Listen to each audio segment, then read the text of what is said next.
I never thought I'd be the guy telling this kind of story. For years, I scrolled through forums and video confessions, always from the safety of disbelief. That would never happen to me. I used to think, but then, without warning, life took a scalpel to the picture-perfect narrative I believed I was living. I've been carrying this around in silence for months too long, and now, I just need to let it out. My wife, let's call her Mary, and I had been together for 6 years, married for 4. I thought we were solid. We laughed, fought playfully over which show to binge, had a rhythm. You know those couples who seem synced like clockwork? That was us, or so I believed. Looking back, the first signs weren't dramatic. They crept in like hairline cracks on a windshield. Like small, almost invisible, but slowly spreading. 6 months ago, she started taking her phone everywhere, into the bathroom, the laundry room, even just to get a glass of water. Before that, she barely noticed where it was, often leaving it unattended on the kitchen counter or coffee table. It was a subtle change, but when you know someone deeply, you start to notice the microscopic shifts. I teased her one evening, starting your own spy agency or something.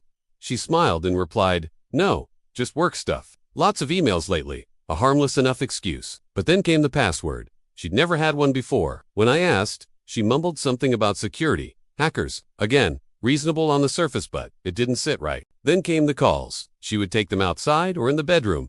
Always just out of reach. "Just a friend from work?"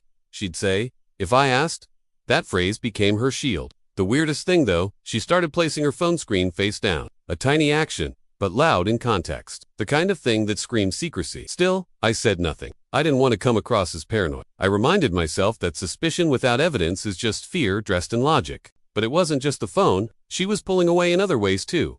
Conversations turned shallow. Planning for our anniversary, or even discussing buying a new car, was met with an indifferent, "Yeah, we'll see." She started showing signs of disinterest in things we'd normally enjoy, together movies, road trips, even dinner talks. She was physically present, but emotionally vacant. Then came the coffee shop moment. She told me she was meeting a friend after work. Normal enough, but by chance or fate happened to be in the same area. I thought I'd surprise her. I never got out of the car. I saw her pacing outside the cafe, on the phone, saying things like, "It's almost ready," and "starting fresh soon." That was the day everything truly shifted for me. That night, she came home and spun a detailed tale about her friend's problems with her boyfriend. A very wordy one. Too wordy. Overcompensating. She even brought up the idea of consolidating all our important documents and accounts. Like just in case of an emergency? She said. It was so out of left field that I asked, "What kind of emergency?" She shrugged. "Just life stuff." That stuck with me. We'd always kept things separate, financially easy and casual. No drama, so why now? The following week, she asked again, "Have you thought more about the bank stuff?" That's when I put my sandwich down and looked her in the eye. "What's really going on?" Her eyes widened, like a deer caught in headlights. "Nothing's wrong. I just think it's important." The words were vague. Her tone was rehearsed, like she'd practiced it. I didn't push it further. I needed time to think, to dig, to understand what I was truly dealing with. So the next day, when she left for work, I checked our joint account. There it was. Small withdrawals. Just $50 here, $100 there, spread out, disguised. Not for bills, not for groceries. Just, movement, quiet and calculated, like someone preparing for something. That's when I called an old friend Rob. He's a lawyer. I told him everything, careful not to sound like I was going full conspiracy theorist. After a pause, he said, "You're not crazy. If something feels off, better to be ahead of it than behind." He walked me through what I needed to do: legal safeguards, asset protection, transfer protocols. It all felt so like I was gearing up for a battle against someone I'd once sworn to protect. I started transferring what I could. Savings, investments, even the deed to our house quietly, to a trust in my mother's name. I kept the joint account intact, just enough to keep appearances up. She didn't notice, not right away. That weekend, she was bubbly. Asked if I wanted to watch a movie, cuddled up to me on the couch like we were still that perfect couple. But to me, every touch felt like a smokescreen. Then like someone flipped a switch, he stopped talking about finances altogether, like the subject had never been broached. It was eerie, almost like she realized I'd gotten suspicious and didn't want to push it. I remember her watching me closely one night out of the corner of her eye, while pretending to scroll on her phone. It wasn't affection, it was calculation. She was reading me, and I had a sinking feeling she was waiting for something. Then exactly 2 weeks later it happened. She came home late one evening, switched off the TV, and said the words that changed everything. "I think we should get a divorce." She said it like she was reading a weather report, calm/flat emotionless. My breath caught, but I didn't interrupt her. I just listened. She spun the usual lines. She needed space. Felt like she'd lost herself, made too many sacrifices. I might have believed her. If she hadn't said something else, A friend's been helping me see things clearly. She didn't name the friend, but her tone gave everything away. Whoever this friend was, they weren't just offering advice. They were steering the ship. And that's when the pieces clicked together, the distant behavior, the secrecy, the carefully timed push for financial consolidation. This wasn't a spontaneous decision. It had been orchestrated. By then, I was numb, but ready. She moved into a separate apartment the following week, and I received divorce papers on Monday. She didn't just want out. She wanted blood. Half the house, all the savings, my car, even some vague spousal support claims it made 0 sense considering her salary. She was coming for everything. I started digging. Her social media wasn't private, and while she didn't post much, a name started to appear repeatedly. Jake, he wasn't overt, just small comments. Lots of likes, but one post stood out. A selfie of him at the same cafe where I saw her that day. Same background. That gut punch moment, that was it. Jake. The man behind the curtain. Now, I knew who the friend was, but I had no idea just how deep it went. Yet I stared at that photo of Jake on her social feed for a long time. The smug smile, the too familiar cafe. It was like a missing puzzle piece snapping into place. Jake wasn't just some friendly coworker or shoulder to lean on. He was the silent architect behind the curtain, the one whispering justifications into her ear, the one giving her the script. I didn't confront her right away. I didn't see the point. She was playing chess, and I was already several moves ahead. My assets were locked up, protected under a trust in my mother's name. I'd seen this storm coming and built my shelter before the first drop fell. But she hadn't. She thought I was clueless. She thought I'd roll over and play the defeated husband, that I'd either beg her to stay or let her walk away with half of everything I'd built. She was wrong on both counts. Our first mediation session was a performance. Her lawyer came in swinging, armed with demands so bloated, I wondered if he thought he was negotiating for Bezos. He laid out her terms like they were reasonable. Half the house, full access to the joint savings, my car, and recurring spousal support. She sat beside him, chinhigh.com, as ever. But I'd brought my own arsenal. My lawyer handed over a thick packet of documents. The room got quiet fast. Her lawyer flipped through page after page, his face tightening with each signature and notarized times. She leaned over to peek at the pages, her expression shifting from cool confidence to visible panic. "You didn't tell me about this," her lawyer muttered. She grabbed the papers, scanned them, and paled. "This can't be real," she said. "He moved everything." I stayed silent. Let the paperwork speak. My lawyer explained calm, precise that the transfers were done weeks before she filed. All legal, all irrevocable. There was nothing for her to claim. No assets, no property, no leverage. She turned to me, eyes wide with a cocktail of rage and disbelief. "You planned this," she hissed.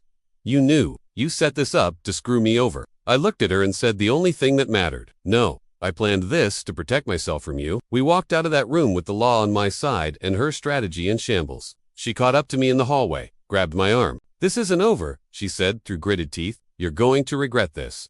I pulled away. "I already regret trusting you." After that, the spiral began. She called, left voicemails at 2 a.m., first pleading, then screaming. One message was sobbing apologies. The next, a bitter tirade accusing me of turning our love into a transaction. Then came the spin campaign. Friends began messaging me, confused. "She says the divorce was a prank. She's telling people it was just a test to see how strong your relationship really was. A test to weaponizes legal documents and financial extortion as a test." When that didn't work, she changed tactics again, playing the victim. She claimed I blindsided her, that I'd betrayed her trust, that I was hiding money and manipulating the situation to punish her for wanting independence. But the cracks started showing. People who had believed her started asking the obvious questions. If it was a test, why did you hire a lawyer? Why did you ask for spousal support? Then unexpectedly, a mutual acquaintance reached out. "Matt, we weren't close, but friendly." He messaged me saying, "Hey, I think you should see something." We met in a coffee shop. He slid his phone across the table. On it were screenshots of text messages. Between her and Jake, Matt explained that Jake was loosely connected to a mutual friend of his. Apparently, Jake had been bragging about helping her secure her future, about how easy it was to get her to file and demand everything. The texts were damning. One read, "Once the settlement's done, we'll have everything we need. I just need him to agree to the terms." Jake had replied, "Don't back down. Make him feel guilty if you have to.